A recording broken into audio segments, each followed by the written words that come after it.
अजब प्यार की गजब कहानी आए दिन सुनने और देखने को मिलती है, लेकिन इस बार कुछ ऐसा हुआ जिसके बाद आप हैरान हो जाएंगे, चौंक जाएंगे कि आखिर प्यार इतना घिनौना कैसे हो सकता है, रिश्तों को तार तार कैसे कर सकता है। ये तस्वीर कहीं और से नहीं बल्कि हमारे बिहार के औरंगाबाद से ही है, जहां पर फूफा और एक लड़की के बीच में प्यार हो जाता है। रिश्ता आप समझ गए होंगे कि किस तरीके से जो रिश्ते हैं वो ताक पर रख के प्यार किए जा रहे हैं। एक लड़का और लड़की के बीच में जब प्यार होता है तो समाज उसको कुछ पल तक या कुछ समय तक नहीं स्वीकारती है, लेकिन जब फूफा और उसके रिश्ते के बीच में प्यार हो तब उसे क्या कहा जाए, तब कैसे इस रिश्ते को स्वीकार किया जाए। और बात अगर प्यार तक रहती तो शायद इतना हड़कंप ना मचता, लेकिन बात जो है काफी आगे बढ़ गई। इस प्यार के चक्कर ने उस लड़की ने अपने ही पति को मौत के घाट उतार दिया। फूफा के अंधे प्यार ने उस लड़की को भी अंधा बना दिया, अपने पति को भी ना देख पाई, पति को मौत के घाट उतार दी। बहुत ही शर्मसार है ये रिश्ता जो कि फूफा के वजह से अपने पति को मौत के घाट उतारा गया। आए दिन ऐसी जो तस्वीरें हैं बिहार के अलग अलग जिले से जो है वो निकल करके सामने आती है, और एक बार फिर से ऐसी ही तस्वीर जो है वो सामने आई है जो कि रिश्तों पर सवाल भी खड़े कर रही है, रिश्तों को पूछ रही है कि आखिर ये रिश्ता अब सेफ है या नहीं। क्या इस रिश्ते में भी प्यार हो सकता है? क्या प्यार मतलब बस शारीरिक संबंध होता है या फिर प्यार मतलब आत्मा का मिलन होता है? आखिर फूफा और इसके बीच में ये प्यार कैसा जो कि पति को ही मौत के घाट उतार दे। ये पूरी घटना औरंगाबाद की है, जहां पर औरंगाबाद में फूफा के प्यार में दीवानी हुई पत्नी ने पति की हत्या का रचा साजिश और पुलिस ने कर दिया बड़ा खुलासा। दरअसल आपको बताएं तो औरंगाबाद पुलिस ने 24 जून की रात नवीनगर थाना क्षेत्र के लेबोखाव मोड़ के पास प्रियांशु उर्फ छोटू की गोली मारकर हत्या की गई मामले में न सिर्फ खुलासा किया है बल्कि हत्या की मास्टरमाइंड उसकी पत्नी गुंजा सिंह समेत 3 अपराधियों को भी धर दबोचा है। प्रेस वार्ता के दौरान जानकारी देते हुए औरंगाबाद पुलिस कप्तान अवनीश राहुल ने इस मामले में चौंका देने वाला खुलासा करते हुए कहा है कि मृतक की पत्नी गुंजा का अनैतिक संबंध उसके सगे फूफा जीवन सिंह के साथ था, मगर गुंजा की शादी हो जाने के बाद प्रियांशु उसके प्यार की राह में बाधक बनने लगा। ऐसे में प्रेमी फूफा जीवन के साथ मिलकर गुंजा ने अपने पति की हत्या कराने का फैसला लिया।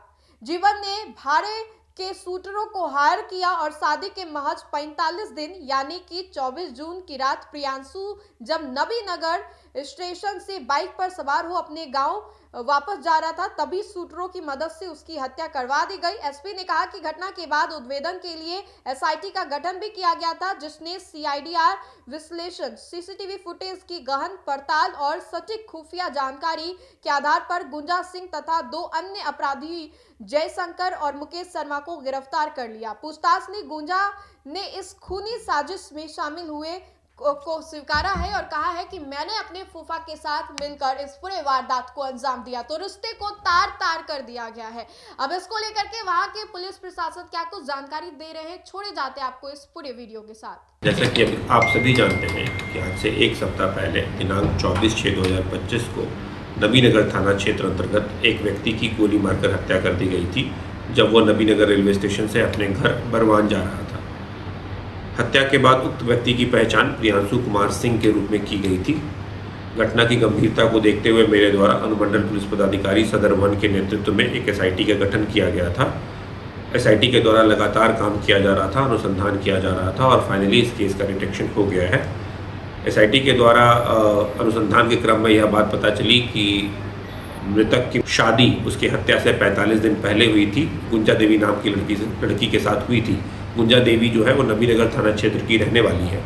अग्रतर अनुसंधान में यह बात सामने में आई कि गुंजा देवी का अपने सगे फूफा से पूर्व से अनैतिक संबंध चला आ रहा था। दोनों शादी नहीं करना चाह रहे थे।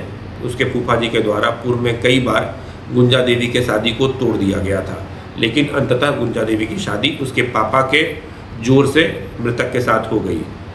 एक बार शादी होने के बाद गुंजा देवी और उसके फूफा के बीच में बातचीत जो लगातार होती रहती थी उसमें डिस्टर्बेंस होने लगा। गुंजा देवी और उसके फूफा जी जीवन सिंह के द्वारा लड़के की हत्या करने का निर्णय लिया गया। जीवन सिंह के द्वारा कुछ हथियारबंद युवकों को हायर किया गया जिनके द्वारा गोली चलाई गई। गुंजा देवी के द्वारा युवक का लोकेशन दिया गया कि कब वो कहाँ किस ट्रेन से उतरेगा और हायर किए गए लड़कों के द्वारा उक्त रात को उस घटना को अंजाम दिया गया। इस संबंध में अभी 3 गिरफ्तारी हो गई है। गुंजा देवी की गिरफ्तारी हो गई है एवं 2 अन्य अभियुक्त जो इस घटना में शामिल थे उनकी गिरफ्तारी हो गई है। एक का नाम मुकेश शर्मा है, दूसरे का नाम जयशंकर चौबे है। ये दोनों जिला गढ़वा राज्य झारखंड के रहने वाले हैं और गुंजा देवी की गिरफ्तारी हुई है। जीवन सिंह जो है वो फरार है एवं इस घटना में अन्य संलिप्त अभियुक्त भी अभी फरार चल रहे हैं, जिनकी जल्दी गिरफ्तारी कर ली जाएगी। इनके पास से मोबाइल फ़ोन बरामद हुआ है। गुंजा देवी के पास से भी मोबाइल फ़ोन बरामद हुआ है, जिसमें गुंजा देवी का लगातार जीवन सिंह के साथ बातचीत है और फोटो का जो आदान प्रदान किया गया है वो भी है, जिसे साक्ष्य के रूप में संग्रहित किया गया है और माननीय न्यायालय में पेश किया जाएगा। घटना में संलिप्त अन्य अभियुक्तों की भी गिरफ्तारी तुरंत कर ली जाएगी।